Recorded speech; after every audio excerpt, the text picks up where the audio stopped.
System administration means that you are assisting at successfully sharing system resources.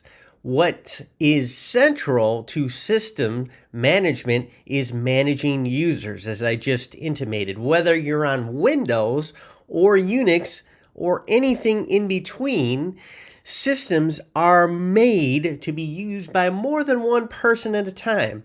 So managing users is critical, absolutely critical to your job. Most of these, or many of these Windows labs that we've been doing, is essentially managing users and the groups that the users belong. And it is about people at the end of the day. It's all about people. Take, for example, an engineering firm. Everyone will have different roles and thus different access. Take a look at the PowerPoint, that initial first picture in the first or second slide with all the people that are standing around in a row. One person may be in a different role than the person next to him, and so on and so forth. Maybe this person is a manager and manages a team, whereas another person does both. He has his personal deliverables as well as being responsible for another person's team or his own team. For example, you may be an intern who has access to things like Word or Zoom, but lacks access to any serious PII or intellectual property, also known as IP. Now, this really gets kind of like into a gray area when we talk about ADAS, because ADAS is infamous for assigning interns to work with very sensitive data, as is that emanates and streams from the center consoles of all the vehicles. And although they're just transfer agents, transferring transferring from the vehicle to the data center, it is kind of like sticky when you have, or as I said, a gray area, or fuzzy when you have interns in charge of this very, very personally, potentially personalized data. That being said, let's take a look at how it is, and as I said, with Unix and Linux and Windows, central is the managing of users, and the core aspect of managing users is the creation of the users. So that's what we're going to focus in and on this week. Enjoy. One of the fundamental, I'm going to say, functions of knowing Unix and knowing Windows is that you can actually make the entity or the company safe by ensuring that users and groups only go where they are supposed to go. Take a look at each one of these. Each one of these persons has their own roles, has their own core processes within a business. You have interns, you have engineers, you have people that are in information technology, you have people in charge of payroll, and everything in between. Each of them are going to have their own rights and responsibilities, and they're only going to have, the ideal work area or the ideal work environment is such that this person can only go where this person needs to go, and it's separated or can be unique. And when I say separated, I mean to say it can be separated and can be made unique from where, say, this person needs to go.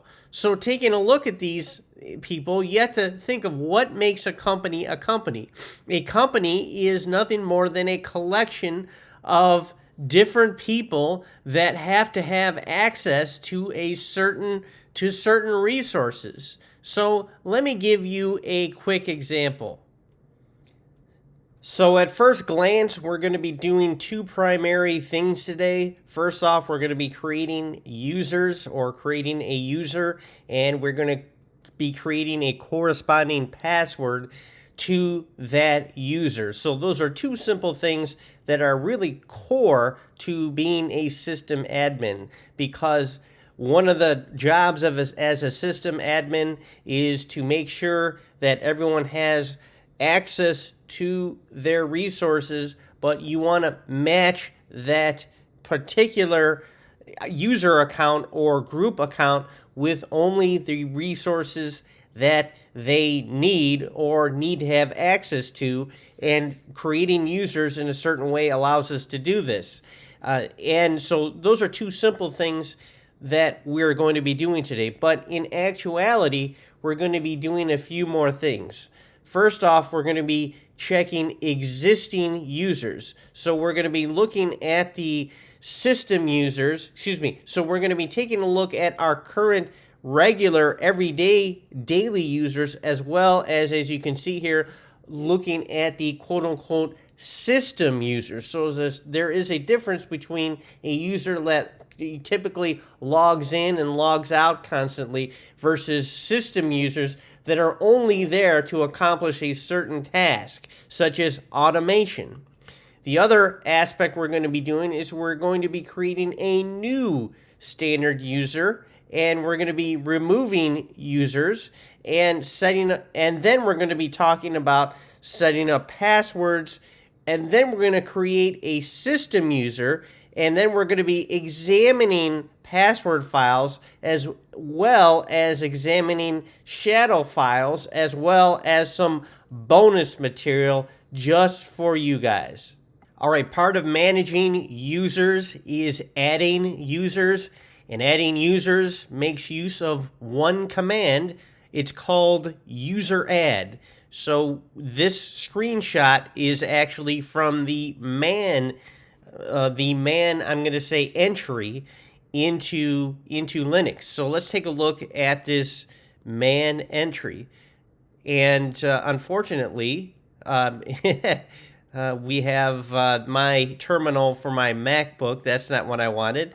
Here we go. We're going to go to my VMware Fusion to my Debian installation right here. So we're going to utilize the man entry. So we'll say man user add, and I'll press enter. And here we have the synopsis.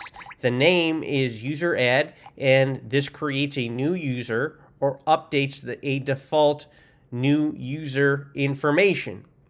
And we have the description. It's a low-level utility for adding users. And on Debian, administrators should usually use add user 8 instead. And we can move on here to some of the various switches right here. We have -C, which adds a comment, -D, and that is saying that the new user will be created using a home directory. Now, we will talk more about that in a little bit later, but here is all of the switches that are available. -G, capital G, that's for groups, and so on and so forth. Here is -M, creates the home users creates the user's home directory if it does not exist, and so on and so forth. Now, as you know, when a new user is created, there is a group that's also created in his name, and so this means that you create if you use the capital N switch, that means you do not create a group with the same name. So obviously, when you're using this user add command, it comes with a lot of default options as well as switched options, of which you can exercise at your will, because, as I said before, you are the system admin, so you make the choice. So the pattern of the usage of this command, so it's one thing to read about it, it's another thing to ask yourself syntactically, how can I actually use this? What is the actual usage of this command? So in other words, you just don't say user add and say whatever you want. So because user add is basically something that only an admin would do, so you need root privileges, you will have to preface this command with sudo, because this is like kind of like installing files or deleting files or installing an app. That is going to require root privileges. So we're going to say user add. And the next thing we do is I'm just going to do this as kind of like a fake example. Here this is where we're going to say we're going to use any switches such as -M or -D.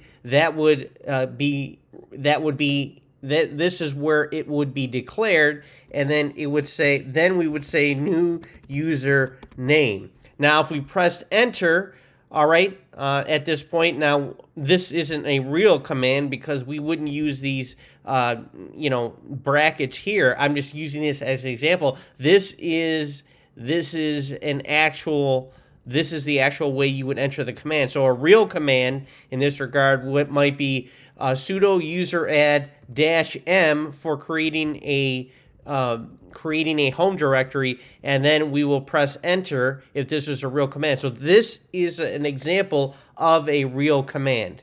All right, step 2 is actually finding system users. So in other words, it's one thing to try to ascertain how many regular users there are, and as we said, we utilize the ls-l/home command. But to find system users, and that means users that are initiated by the running of a program or service. Keep in mind, those are users as well. We can utilize the etc password. So the etc password stores the system users, like systemd resolve. Here we have DNS mask. Here we have pulse and things like that. And we can also see Jason, as in me, and then we have our test account that we created. So this is almost like a record of all the users, including their daily users like Jason and Test, and also the system users. And we can do that by streaming the etc passwd file. Now keep in mind, as they say, Linux and Unix, everything is a file, well, including all of the accounts and solidified in this strangely misspelled file name. It should be password, but they take the O and the R out and just say password, as in passwd. So let's take a look at that file, and of course we have to log in, as me being a daily user has to do, and let me run clear. So if there is an actual password file, so if I do ls and then we'll say /etc, and here are all the files within etc, and then of course password is an actual file right here. Now we can see remember I told you that there are some configuration files within etc. Here's sudo.conf, and I guarantee you if we install the Apache, which we will do, and actually we don't have to install Apache, there is already an Apache 2 conf file, but we'll still install Apache 2 later on, because actually when we install it, it will actually activate the service. However, there already is an Apache 2 file, and while I have you here, I'm just curious at what this Apache 2 directory actually has. So I'm going to type in clear. Now you can't see me typing clear because for some reason this stretches all the way up to the bottom. So let me change that. Let me just do this. Okay, there. That way you can see the whole thing. So I'm going to say ls, and then I'll say etc Apache 2. And let me just see. There's conf available. So I think this, now Apache 2 hasn't been installed fully because there would be an apache2.conf a file right here, but there is Samba, so I can say ls etc and then Samba. No, so, oh, you know what? Let me do cat. So because we can't list out a file because it is excuse me, we don't list a file. We cat the contents of a file. So we can do Samba. I could have sworn I saw samba.conf in there. So let me just see. It doesn't exist. So let me just see. We're going to say etc ls etc, and I could have sworn I am trying to think on the fly right here. I could have sworn I saw samba.conf. Am I going wrong? Am I going insane right here? Where did I see that? Let's see. Samba. I could have sworn. Didn't we just see Samba before? Let me just see. ls etc. Okay, now your instructor is really confused, but because your instructor knows he saw samba.conf, and I know it. And let's see, ls etc. And where is, okay, so let's do Samba grep ls /etc grep Samba, and nothing. And anything with s and nothing. So that lists everything that begins with s, and your instructor is basically, okay, so here's the old listing right here, I believe, and Samba's not there. Did anyone recalls just seeing Samba listed? And I don't understand why it's not here. So again, let's demonstrate this command on my live server or my live Debian installation here. And let me type, and just so you know, I did make a mistake in the last mini lecture.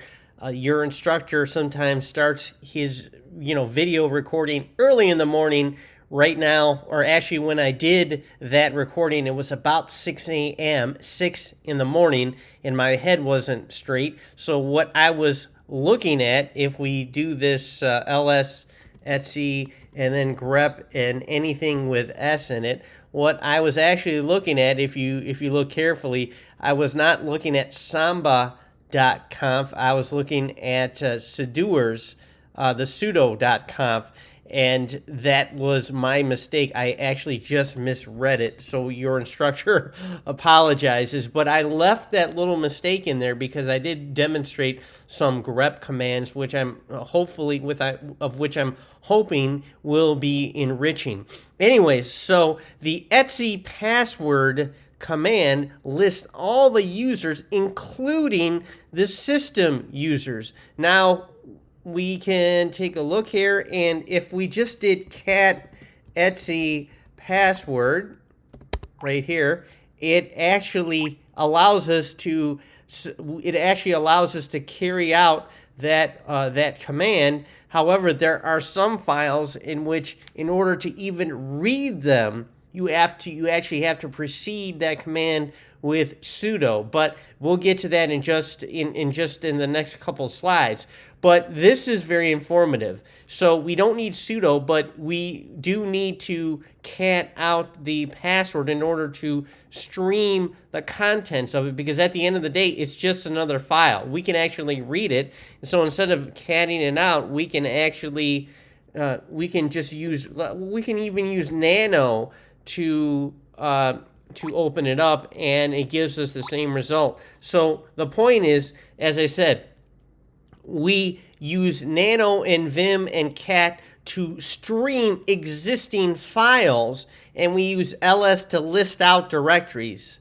Okay, so in other words, if this was a directory, we couldn't stream it because you can't stream directories per se. Actually, let me see. So let's see. Let's do ls and then downloads, and it just gives the listing of downloads. Can we cat out this as a directory? And the answer is no. We cannot cat out a directory. I was thinking that it might stream my dir, but it doesn't. So you list out directories and you stream files. Now going back to this, in which we use nano to list out the file. We'll just use cat to stream the entire file, and here we can now the difference between running nano or vim on a file is we can interact with it and possibly change it. Here we're just streaming the content, so we can't change anything. It's just a listing of it. But let's take a look at one of them. We'll take a look at mine in just a second. But I wanted to show you the differences between the types of streams.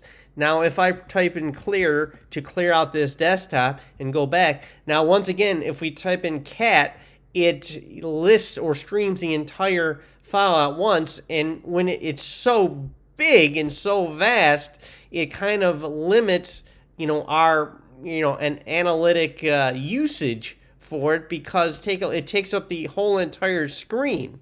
Now, if we want to have a more usable output, we can just type in less. We can use less, and let's see what it looks like with less. And you can see it just takes up the screen that we want to, that just for us, and it stops here at the edge of the screen. And if we want to, if we want to proceed with the list, we just press the down arrow once, and it just does it one at a time. And when it ends, we can just press Q. Now, there's also another similar file called more, does the same thing. And the other thing is that if we want to move and proceed at a greater rate than just one more at a time, we can press a space bar, and it pages down. Okay, and also if we want to go up, we just press the up button, and if we want to go down, we press the down button, and we can see that moving up and down does it by one, but the space bar advances it per page. To get out of this, we just press quit. So that's the difference between cat and less. So I always joke that in this particular case, it's obvious that less is more. That's my little saying right there in terms of streaming it. But again, let's go ahead and let's stream the whole entire thing, but let's filter it using the grep command for only my username, which is Jason, and that allows us to filter it just for me as a user, Jason. Now let's dissect what this actually is. So first off, and before I do that, let's go ahead, and I'm going to save this and put it into a Word document. 1 second. Now, as I said, we are catting the Etsy password, so we're streaming the entire password, but we're able to isolate one entry because we are using grep, and Jason is the limiting term or the matching term. So the only one that matches is this entry here for me. And let's dissect what this entry actually is. So we start off with what the system, what the human version of the username is, and that is Jason. So when I enter my username and password, that Jason is what I enter, and this is the user, the daily user that we set up during the original Debian installation. It's of note that the daily user Jason and the root user should have different passwords. Now, I happen to always use the same because this is for experimental, but if this was running in production, one of the key differences is that the user password has to be different than the root password. And so a possible weakness of Debian is that they allow the passwords to match, in which they should never allow to match. But speaking of username and password combinations, this next column right here, it refers to my actual password. I'll just say P. However, the reason why this is an X is because the latest Linux distributions, or the latest Unix distributions, just place an X in place of the passwords. Now, traditionally, Unix would have also listed the password here, probably in some sort of encrypted format, but yet the password would be here. However, this is different. Now, this X refers to the fact that there is a password that matches to the username Jason. However, just so everyone knows, it's just an X, and that refers to the fact that the actual password is listed in an encrypted format in a special file known as etc shadow. And I'll just say I'm not gonna. Well, you know what? I'm almost done here. I'm just gonna draw etc shadow. It's a special file that all it does is it holds password information per user. So what it's saying is that, hey, this X is here, it's saying that there is an existence of a password, but it's X. It says X, saying, and that what it's actually saying is that it's actually located in the etc shadow, or encrypted file. Now, the shadow is just another file name that this is X is referring to. And moving on, and just so you know, there are colons here. And so these colons refer to columns. So there's got to be a way to differentiate the information, or else how would it know that these zeros and 1 bits would stop? So it knows it by the existence of a colon. Okay, and so this colon refers to an actual column. Now, you should know that not every user will populate every column. So if you see, for example, let me take my drawing tool out of here. If you see some users might have, data, column, more data here. If you get 2 columns that have nothing in it, that means that there's just, the column is there, there's just nothing in it. So I'm hoping that makes sense to you. Anyways, moving on to this next column, this refers to the UID, or user ID. This refers to the group ID. So this refers to the UID in the group ID, or UID in GID. You notice that they're the same, and that's because, as you know, as I've said, that when a user is created, by default, the group of the same name is also created, and within the group is only that user. So when we go ahead and next week, when we go ahead and begin to create groups, okay, what will happen is that the user will be created, and then he'll be transferred into this other group, and lo and behold, the user now is a part of not 1 but 2 groups, because let's say this group is called I for interns. If I add Jason to interns, Jason will not only be a part of the intern group, but he'll also be part of his private group that was created when Jason as a user was also created. So you notice that the user ID and the group ID is the same because, of course, by default, when the user is created, a group is created. The next column is the user information. So on our PowerPoint,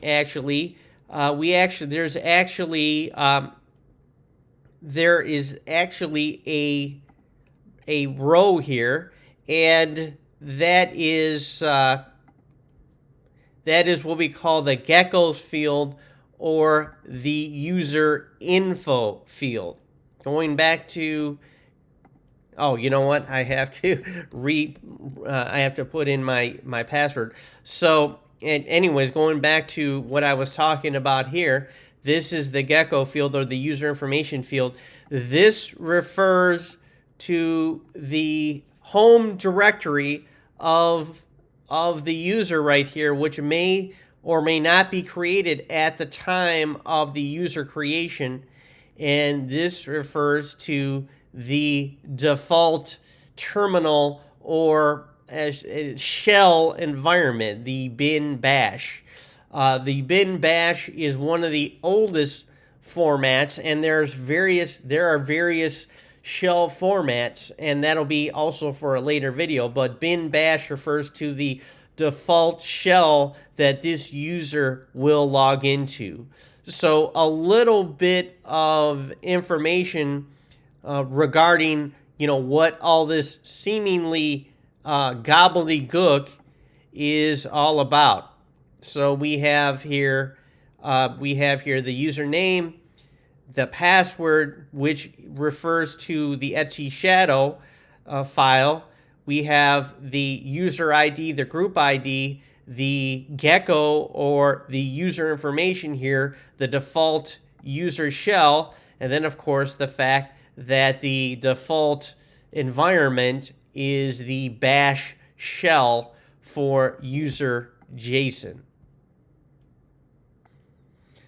All right, we are going to demonstrate the adding of a user, and we're not going to be using any switches, but we know that we're going to have to precede the user add command with sudo. So we'll say sudo user add, and we'll just say my test user 2, and boom, we have added my test user 2. So let's do an ls-l check of home to see if we can see the new user here. And so far, all we see is the original 2 users. So obviously, perhaps a home directory was not created because I did not use any switches. Now, if we say man user add again, we can see some of the options include maybe dash m. This creates the user's home directory. Now, I caution that this is distribution specific. So if we would have used dash m here to create the home directory, it would have in fact also created a home directory. But this is my caution to you. Some distributions will create the home directory by default with just the user add command. Okay, but I would say that the best bet is to always use explicit commands, as in the dash m.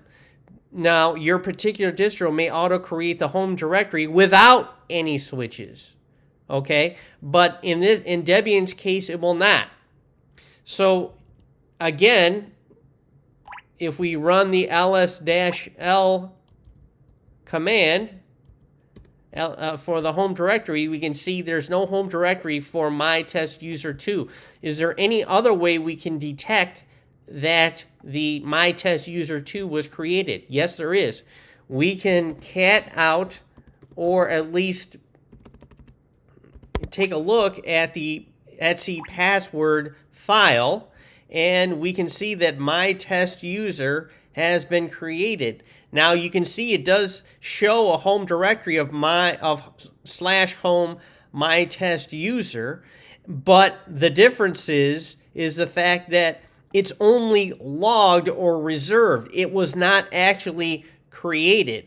Okay, so now what I would like to show you is we did create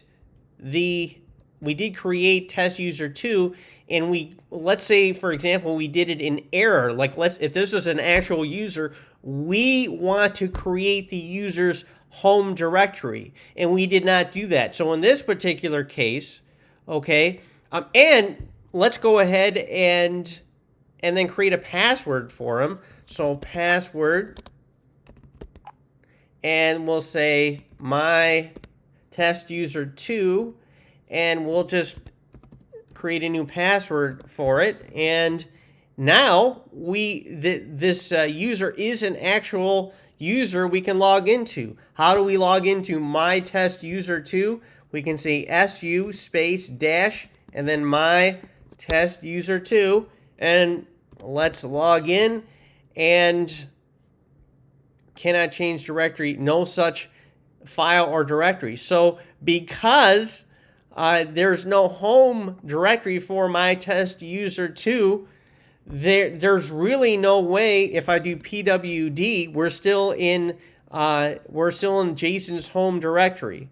So let me log out of here, out of this, and let me log back into Jason, which is my directory. And so now we're in. You can see the difference between the prompt. So before, it actually tried to log me into my test user, but again, my test user doesn't have a home directory. So let's do this right. I could just redo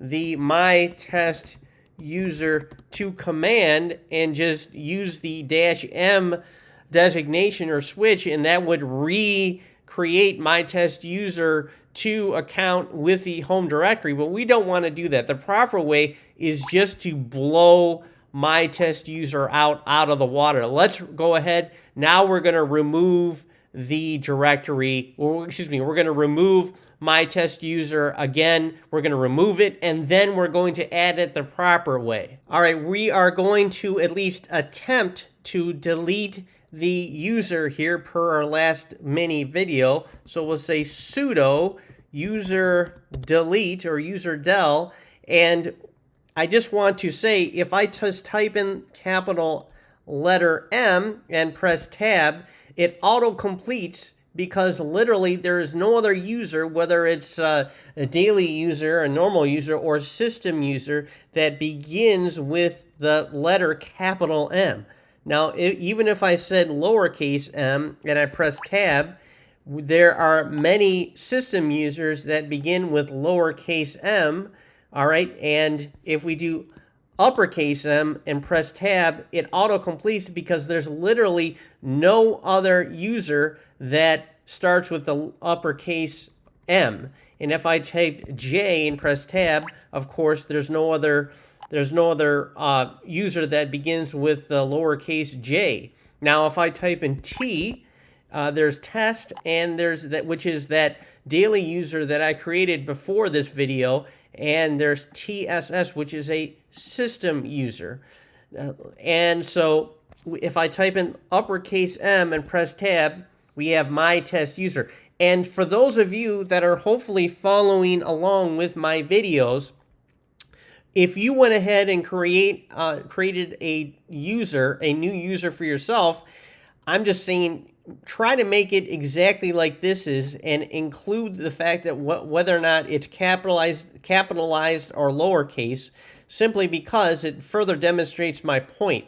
So, and I want you to get practice. Type in uppercase M, press tab once, and see it autocomplete, because autocomplete is your key to being productive. And hey, you don't want to misspell, for example, to get in the way of productivity, because if you misspell something, then it leads to potentially unpredictable results. The other aspect is you want to be very, very, very, very careful with the user del command, because you are God, essentially. You're the system admin. So if you make a mistake, okay, if the great almighty makes a mistake, that could have drastic circumstances, that could have drastic ramifications.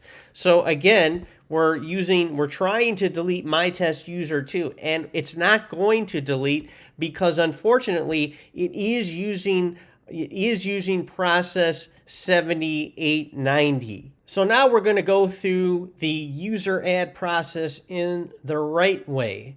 So if we do man user add, we can see some of the options that are available include the -m option, in which we create the home directory. So we're going to say quit, and let's do sudo user add, and we'll say -m, which utilizes the home directory, which will create the home directory, and then we'll say my new user 2. I don't even know if that was the exact same name we used before, but this is the name we'll use now. We'll press enter, and it asks us for the password for our account, since we did use sudo, and it requires our authentication, and then we press enter. So now we can say LSL and then -home, and we can see that it did create the home directory my new user 2.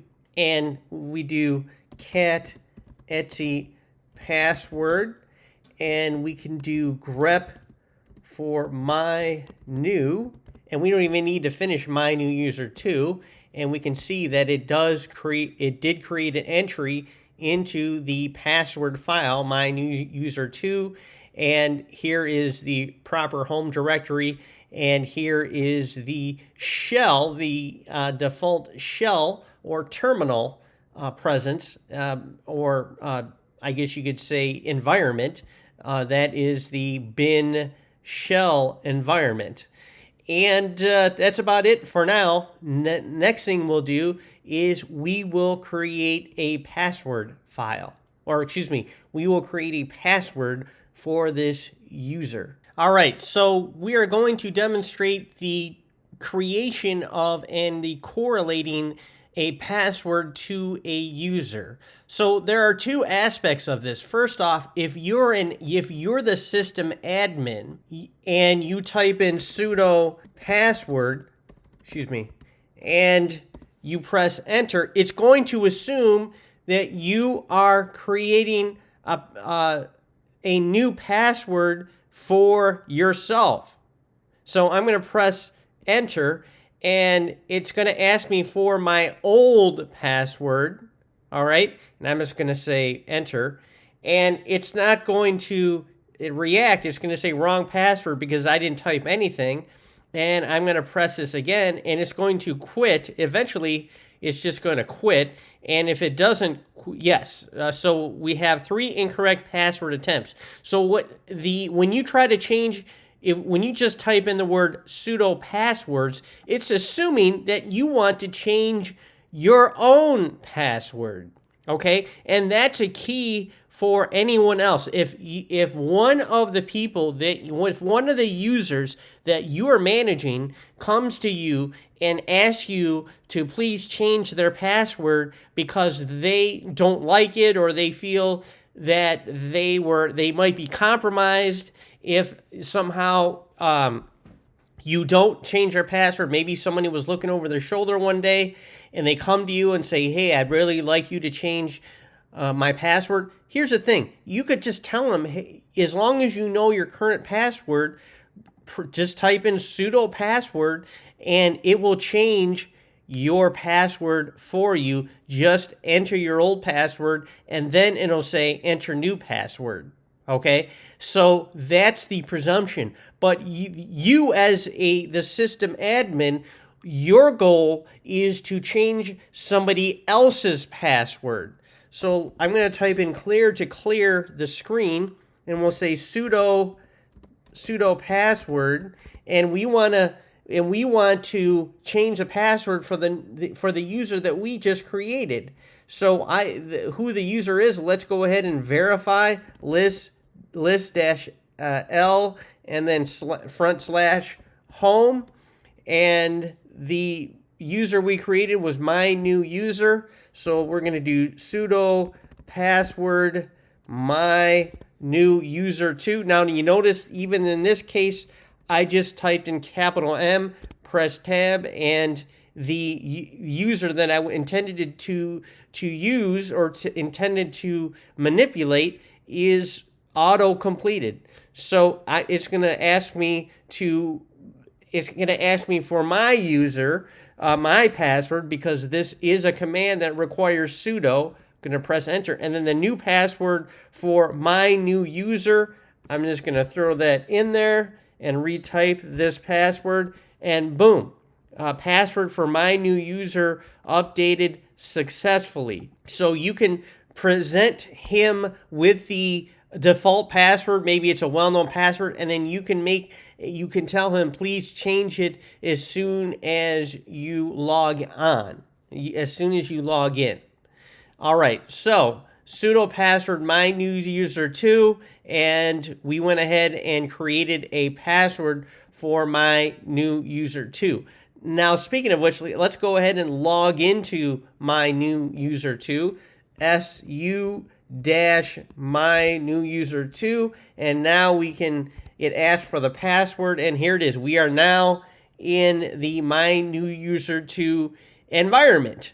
So we can do ls, and of course nothing comes up because and we can do pwd and present working directory, and we can see that this is the directory. We can say ls-home new user 2, new user 2, and we can see that it does. There is no such file or directory, because that is the nature of a new directory that we created, or shall I say, that is the nature of a new user. All right, let's take another look at how we can stream the etc password file. Again, we could do cat etc password, and then there is all the information, including my username Jason and the username I just created. But let's say I want to just isolate Jason and my new user. Of course, we use the grep command. So we could say etc password, and then pipe it to a grep matching, and we can match it up to Jason. And my apologies, grep is of course case sensitive, and we can match it up to my, as in my new user 2. But what if we could possibly grep them both at the same time? Well, we can simply use the alternative way of using grep, and let me do the clear command. We could say grep and then match it up against a search term such as Jason, and then of course it wants us to go ahead and indicate the file that we're grepping from. So we utilize the grep keyword or grep command or program, and there is a man entry for grep as we saw before, and then it asks us to list the term we're grepping, and then the location, as in the location of the file name or path to file name, and lo and behold, it gives us the entry level that matches Jason. Same thing with the other, and let me just say my my right there, and my new user. Keep in mind it is case sensitive. Now, let's say we wanted to grep both of these at the same time.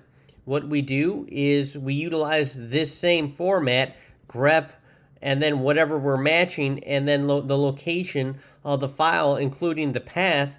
But we want to grep to both of them, so we want the result to be the line item matching Jason and my. So how we do this is we enclose the terms in we enclose the terms we want to search for in quotes, and we place both of them separated by a pipe, and that will yield both of them. And unfortunately, oh, you know what? The other thing is we actually have to use the -E switch, and that's capital E, and that yields both results there. So we cannot forget the capital E And if we man grep this, we will see that, let's see, capital E right there is what we call extended grep, and that interprets patterns as extended regular expressions. So, in other words, instead of just one expression, we can extend it to two expressions. Each of those expressions are separated by a pipe with no spaces, and the whole entire thing is separated in single quotes, though you could use double quotes as well, which we'll do here. So double quote, as long as they match with each other, double quote, and we still get the same result. And it's the same thing if we said, instead of saying Jason, we could just say anything that begins with M, and we would get like a bunch of results here. Anything with the letter M in it, I should say. But that being said, we want to go back to this one, grep-E, and then it should match Jason or MY, capital MY, and we have this in quotes. And the whole point of showing this to you is I wanted to show you that, again, we wind up with name, and in both cases we have name. The next column is X, indicating that the password is in fact encrypted in the Etsy shadow program. This user is UID is 1000. As you can see, my new user user 2 is 1002, so when incremented by 2, but it usually only increments by 1, and the reason why is that technically I actually created another user, and I did so last night, and that was that user test. So that would have been, and actually, why don't I prove it to you? So you grep, and I'll just say test, and you can see that test is actually 1001. So you can see how it increments. Anyways, so that is in both of these cases and in this case, we have the UID and then the group ID. We have the name or the user information. We have the home directory here for Jason and the home directory here for new user 2. And interestingly enough, we have this indication right here. This refers to the shell, the default shell that the user has been assigned. Now, because I created Jason during the installation, it gives me a special shell called the bash shell, which is a kind of like it is an advanced version of the Born shell, and so this bash stands for Born Again shell. This is the original Born shell from the 60s. That is the default shell for all other created users, including if they're regular users.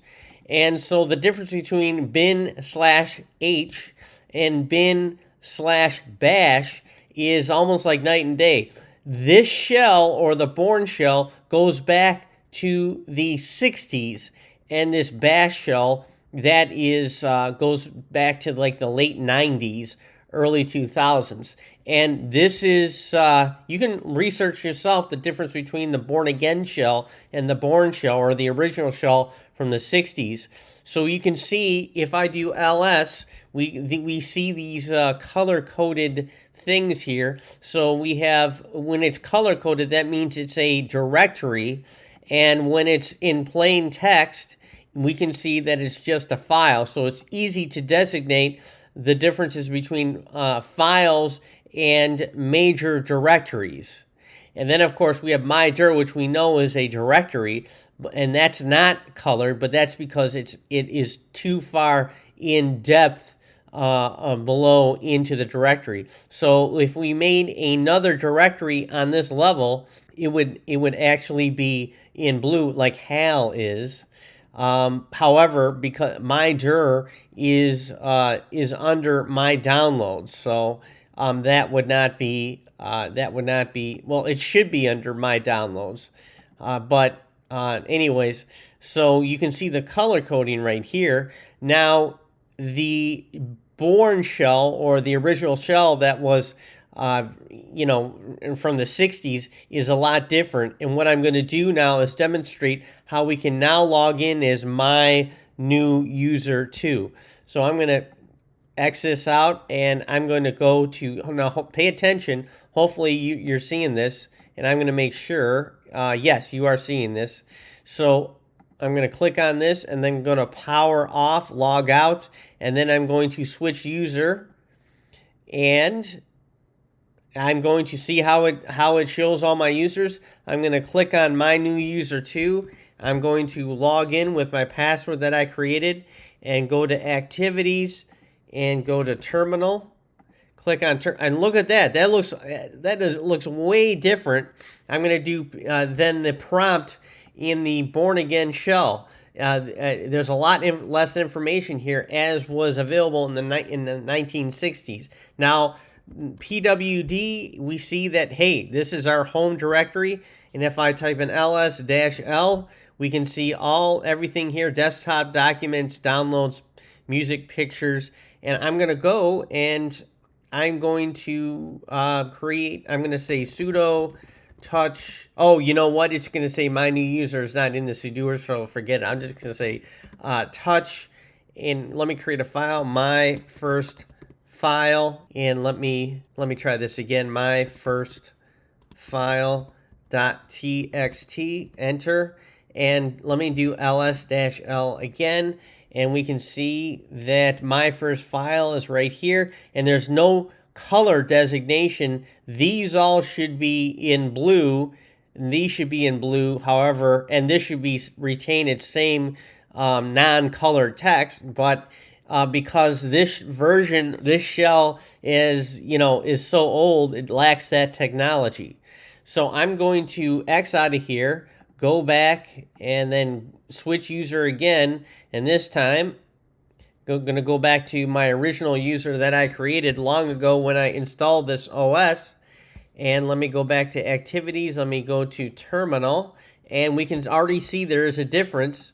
This is the born again shell, or bash shell, and let me type in ls, and we can see that there is a designation between the colored the colored directories and the plain files right here. So I just wanted to show you that is a difference between the two shells. So at this point, you might ask yourself, why is it that the user that we added to the system during the installation process gets this awesome, cool, slick shell, the born again shell, the bash shell as they call it, and these new users that we're creating once we're already in Linux, they get the crappy old 60s version of a shell with no color and the weak prompt, and it just looks and feels so old. Why is it that these new users get this old shell with really no bells and whistles, and then us as admins, when we actually joined into Debian during the install, why do we get this nice bash shell? And that's because most likely space limitations and everything, but there is an observable default behavior that is available that we can actually interact with, okay? And as your PowerPoint says, we can examine the default behavior with the file etc default, and the program is called user add. So let's take a look at this.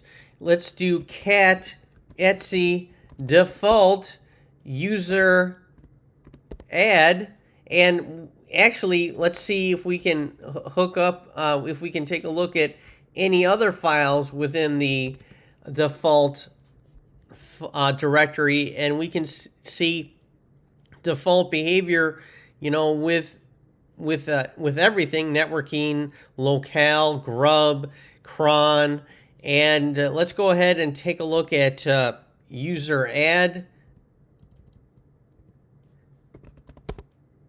and that of course we won't list it. We have to cat it or stream it, and we can see.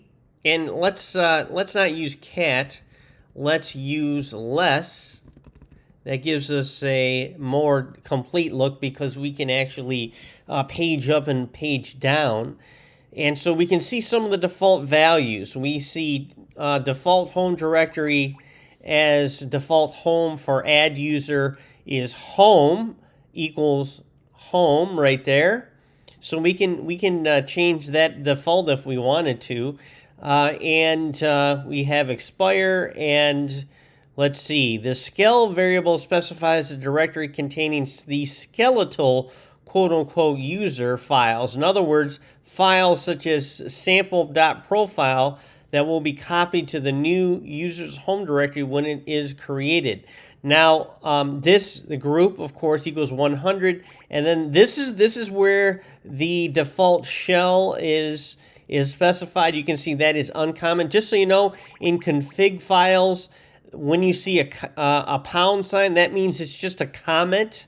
And this offers, like, even if this is all commented, it would just simply offer a framework of which future users can possibly take. So, for example, if you wanted to, so this defines the defaults, okay, but this Etsy scale actually defines what happens when you actually create a new user, and this will reference the Etsy scale references this user add default, and that's why we have the shell is that old shell as a default right here. So if we change this to the bash shell, it would actually change how a new user is added, but we're not going to do that today. I'm just telling you this Etsy default user add helps us define certain default values that occur,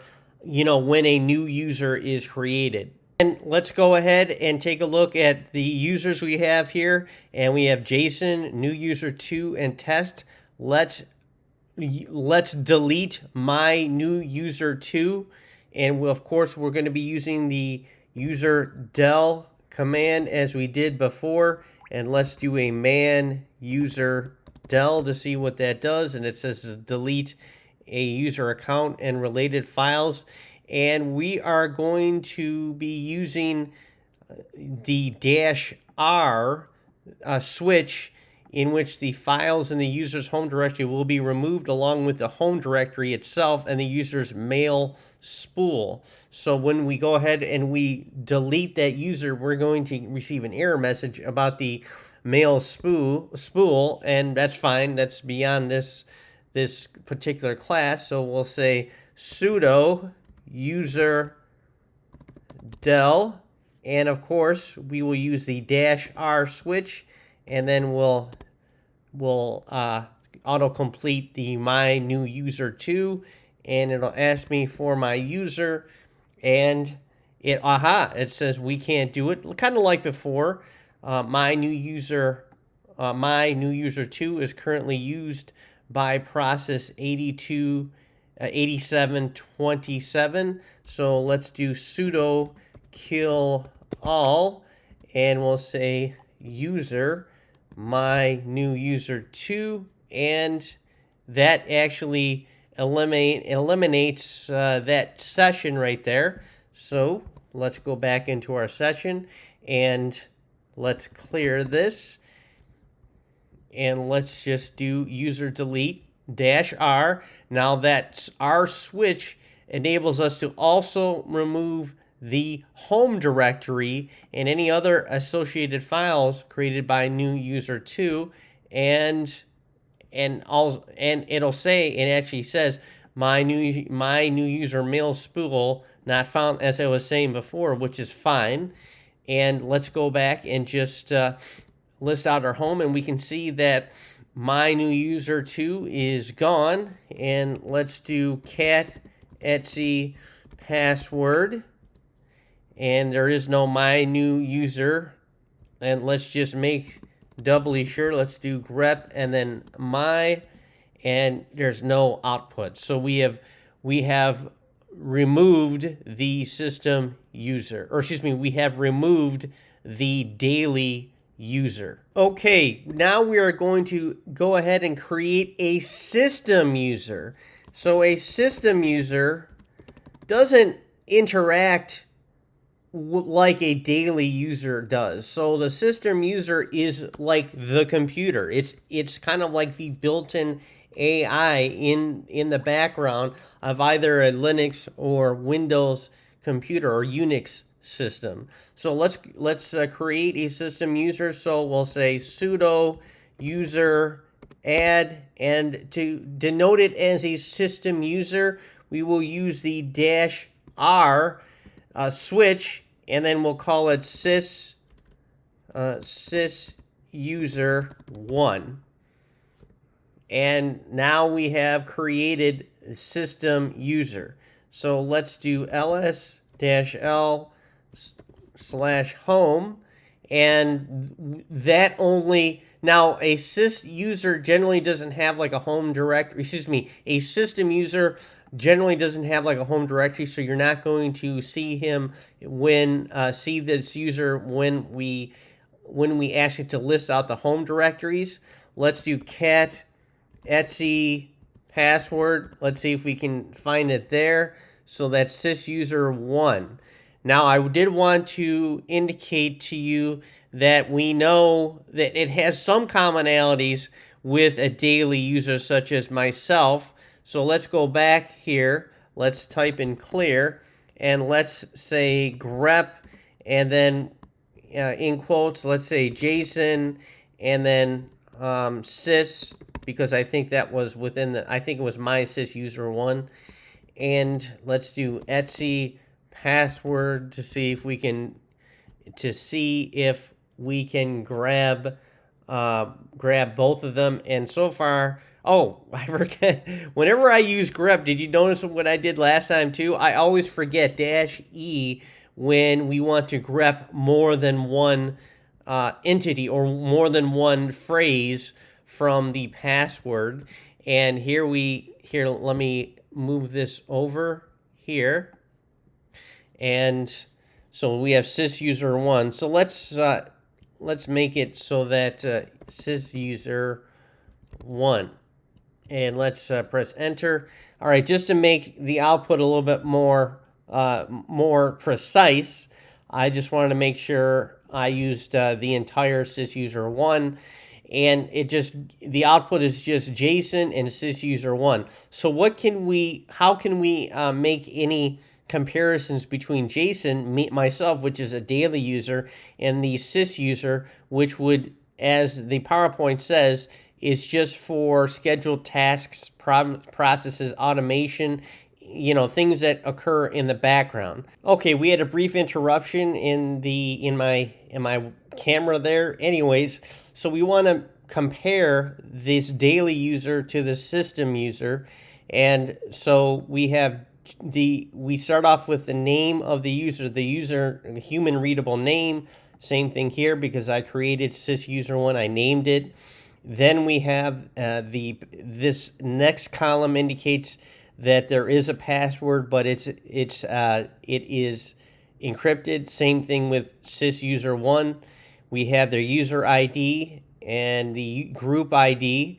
We have the user ID 998 and the group ID. And incidentally, before I proceed, I just want to indicate the numbering difference between a sys user, a system user, and a daily user. The daily user's numbering, user ID and group ID, starts at 1000. So because I'm the first daily user that was created for the system, I get the wonderful distinction of being the first user at 1000. The next thing is the next thing I want to bring your attention to is that the sys user 1 is 998. So a system user, if you want to know the difference between a system user and a daily user, the system user, the first digit is always 0, so it's in 0998. So the significant digits are 998. Same thing here, 998. And as a matter of fact, let's say, for example, let's just grep the entire Etsy password. Well, let's cat it out, and you can see all these. This is USB muxing. That's when you can mix combined signals, and that's specifically for this USB. So that's the name of our process right here, this system user USB mux. And we can see the same thing, and its user ID is 106, and its group ID is 46. Okay, and it's described as USB mux daemon, which is essentially a process. And this is the home directory, and if I guess you could say this is the shell, although it's no login. Same thing here, system D network. The user ID is 101. The group is 102. Okay, system resolve. User ID is 102. Group is 103. So you can see the comparison. Here is test. Test is a daily user. You can see it's 1001. Do you see a pattern here? The pattern is this: a daily user is 1000 or above. A system user is below 1000, like 104, 113, 114, 115. So hopefully you get the idea. One last thing, we have catted the Etsy password, and we use grep to match the characters JAS, and that matches up to the single line item that begins with Jason.